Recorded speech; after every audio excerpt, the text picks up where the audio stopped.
እኔ በጣም ገርሞኛል። እዚህ ጋር እንደምትመለከቱት ከኢሮፕ ውጪ ሚድል ኢስት እና አፍሪካ ላይ አይሸጥም ይላል። ይሄ እቃ አርቲስት አይደሉም ብለው ይሁን ምን አስበው እንደሆነ አይ ዶንት ኖ፣ ግን ለማንኛውም እቃው ዋን ባይ ዋኮም ይባላል። ይሄ እቃ ድሮይንግ ታብሌት ነው። በአንቦክስ ኔሽን ኢቲ ዛሬ ይሄንን አንቦክስ አድርገን ከፍተን እናየዋለን። ምን ምን ፊቸሮች አሉት የሚለውን አብረን እንመለከታለን ማለት ነው። ወደ ቪዲዮ ተከታተሉ።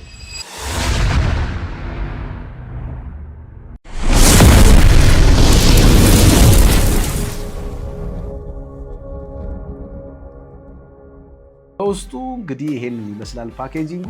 ቆንጆ የሚባል አይነት ፓኬጂንግ ያለው እቃ ነው። ወደ ዋናው ወደ ውስጡ በምንመጣ ሰዓትም በዋነኝነት ራሱ ታብሌቱን የምናገኘው ሲሆን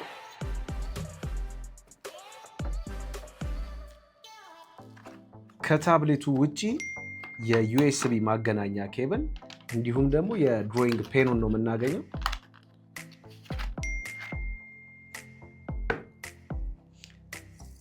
ፓኬጂንጉ ይሄንን ይዞልን ይቀርባል ማለት ነው። እንግዲህ እንደተመለከታችሁት በውስጡ ሌላ የተለያዩ አይነት አክሰሰሪዎች የሉትም። ራሱ ታብሌቱን፣ የድሮይንግ ፔኑን እንዲሁም ደግሞ የዩኤስቢ ማገናኛውን ነው የምናገኘው ማለት ነው። እንግዲህ እንደምትመለከቱት ይሄኛው በ10 ኢንች የቀረበ ሲሆን ከዛም በተጨማሪ ምንም አይነት የተለየ አክሰሰሪ የለውም። እንደምትመለከቱት ኬብል እንዲሁም ድሮይንግ ፔኑና ራሱ ታብሌቱን ነው የምታገኙት። የ2048 ፖይንት ኦፍ ፕሬሸር ሴንሲቲቪቲ አለው ታብሌቱ። ያም ማለት ቆንጆና ስሙዝ የሆነ ድሮይንጎችን እንድንስል ያስችለናል። በተጨማሪም የፔኑ ፕሬሸር ሴንሲቲቪቲ ከዚሁ ካለው ከፕሬሸር ሴንሲቲቪቲ ጋር ተመጣጣኝ ስለሆነ በጣም ስሙዝሊ እንድንስል ያደርገናል ማለት ነው።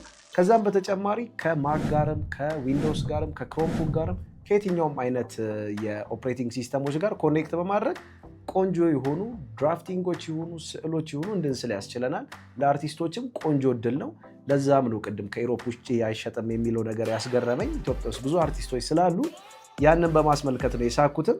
እንግዲህ ይሄንን አይነትና የተለያዩ አይነት ኤሌክትሮኒክሶችን አንቦክስ እያደረግንላችሁ ከቴክኖሎጂ ጋር እኩል እንድትሄዱ የምናደርግላችሁ እኛ አንቦክስ ኔሽን ኢትዮች ነን። ይህንን ቻናል ሰብስክራይብ በማድረግ ቤተሰብ ይሁኑ። ቀጣይ እንዲሰራላችሁ የምትፈልጉትን እቃ ኮሜንት አድርጉልን። መልካም ቀን ይሁንላችሁ።